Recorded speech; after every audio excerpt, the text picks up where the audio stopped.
You walk into a shop you have been going to for years. You grab the same few things you always grab: the same bread, the same coffee, the same little treat you give yourself on a rough day. And when you get to the till, the number is just wrong. It's higher than it should be. You check the screen twice. You didn't buy anything fancy, you bought your normal life. And your normal life suddenly costs more than it used to. And here's the part that really gets under your skin. It is not just the shop. It's the rent. It's the electric bill. It's a coffee that somehow costs as much as a meal did a few years ago. Everywhere you look, the same money buys a little bit less. So today, we are going to answer the question everyone is quietly asking. Why is everything so expensive? And I promise you, the real reason is stranger and honestly more unfair than companies got greedy. Let's kill that easy answer first. Because the moment prices go up, everybody points at the same villain: greedy corporations. And look, companies absolutely raise prices when they can get away with it. But think about it for 1 second. Were companies not greedy 10 years ago? 20 years ago? Greed is not new. Greed has been at maximum since the beginning of time. So greed alone cannot explain why prices suddenly sprint ahead in one particular decade. Something underneath greed is doing the real work. To see it, we have to go back to the strangest fact about money, the one we talked about last time. Money is not wealth. Money is a claim on wealth. It's a ticket. The real wealth is the actual stuff: the bread, the houses, the fuel, the hours of someone's skilled work. And the rule that runs this entire video is simple. Prices are just the score of a game between two numbers: how many tickets are floating around and how much real stuff there is to buy. So picture a tiny island: 10 people, 10 loaves of bread, and 10 coins. One coin buys one loaf. Easy. Now, overnight, a magician sneaks onto the island and prints everyone a second coin. 20 coins now. But here's the thing. There are still only 10 loaves. The bread did not multiply. So what happens? Everyone walks to the market with twice the money, and the price of bread quietly floats up to 2 coins. Nobody is richer. The baker is not happier. You just need more tickets to grab the same loaf. That is inflation in one picture. Not prices going up because things got better. Prices going up because the money got weaker. And once you see the island, you can never unsee it in real life. So the obvious next question is, who is the magician? Where do all these extra tickets actually come from? And you already know the answer if you watched last time. Money is created, mostly out of thin air, when banks make loans and when central banks step in during a crisis. And in the last few years, the world had a lot of crises. Governments and central banks created enormous amounts of new money, very fast, to keep everything from collapsing.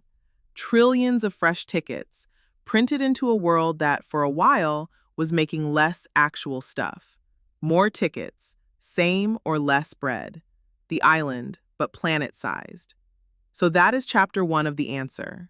Part of why everything feels expensive is simply that there is more money sloshing around than there is stuff. So each unit of money buys less. Your ticket got weaker. But if that were the whole story, everything would get more expensive at the same gentle speed, and this video would be over. And that is not what you actually feel, is it? Because some things barely went up, and a few specific things went absolutely nuclear. So let's talk about the second, sneakier half of the answer. Here is something wild.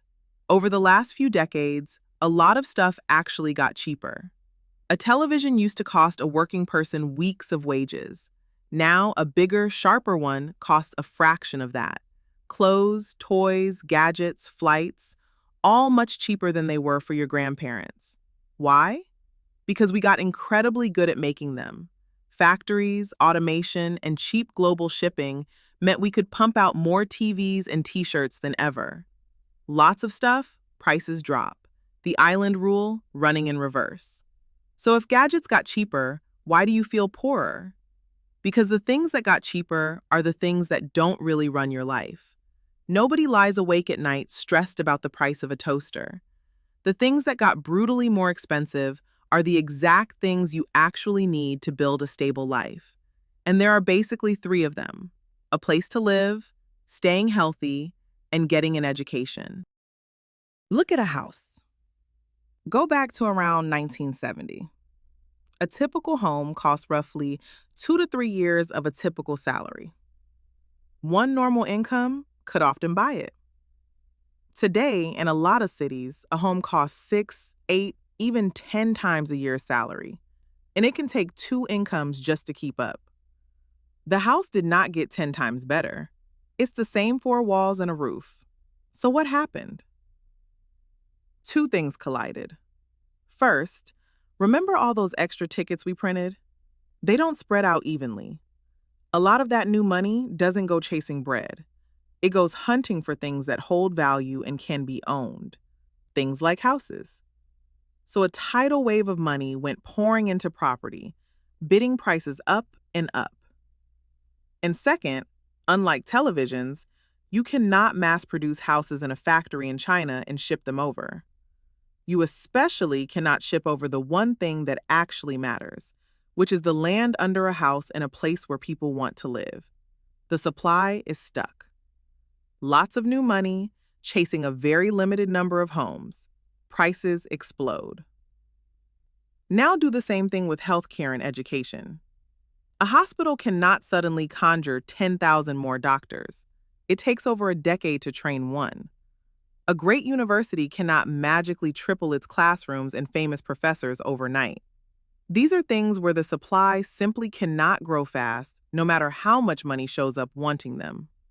So when more money chases a slow-moving, limited supply of doctors, nurses, teachers, and buildings, the price climbs and climbs. And these are not luxuries. This is your health and your kids' future. So here is the trap, laid out plainly. The stuff that got cheaper is the stuff you want.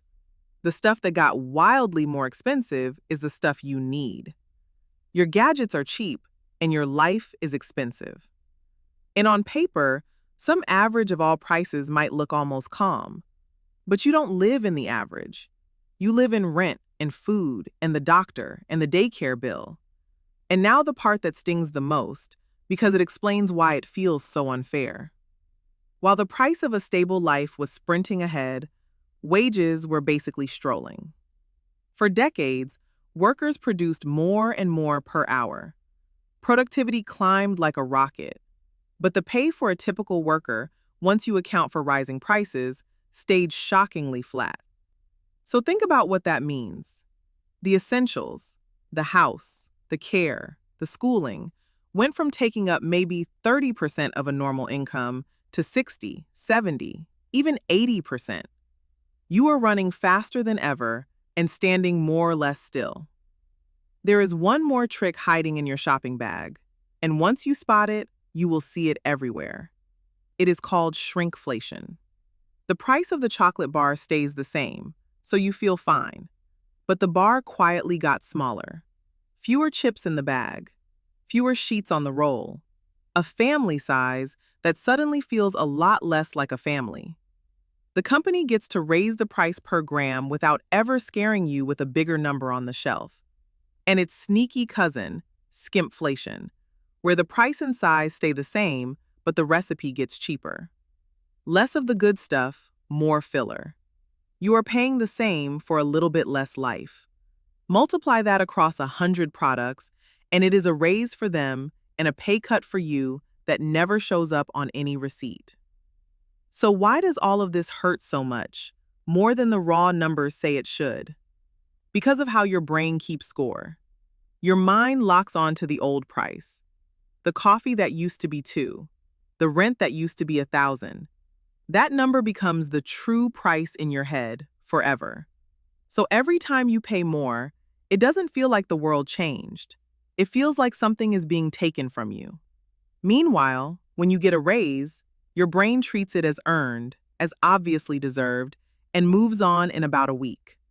A price rise feels like a theft. A pay rise feels like justice. So even when they cancel out, You walk around feeling robbed. And there is a deeper unfairness underneath even that. When all that new money floods in and pumps up the price of houses and stocks and assets, who wins? The people who already own those things. If you own the house, the rising price is a gift. If you are renting and trying to buy your first one, the rising price is a wall that keeps getting taller. The same event, more money in the system, makes the owner richer while it pushes the saver further behind. That is why everything is so expensive doesn't land the same for everyone. For some people, it is a headache. For others, it is the reason the door to a normal life keeps sliding shut. So let's put the whole strange picture together, because now you can actually see it. When you ask why everything is so expensive, you are really feeling three different forces stacked on top of each other. 1. There are more tickets in the world than there is stuff. So each ticket, each unit of your money is weaker. 2. The things you truly need, a home, your health, and education, have a limited supply that cannot grow fast. So when all that money comes hunting, their prices go through the roof.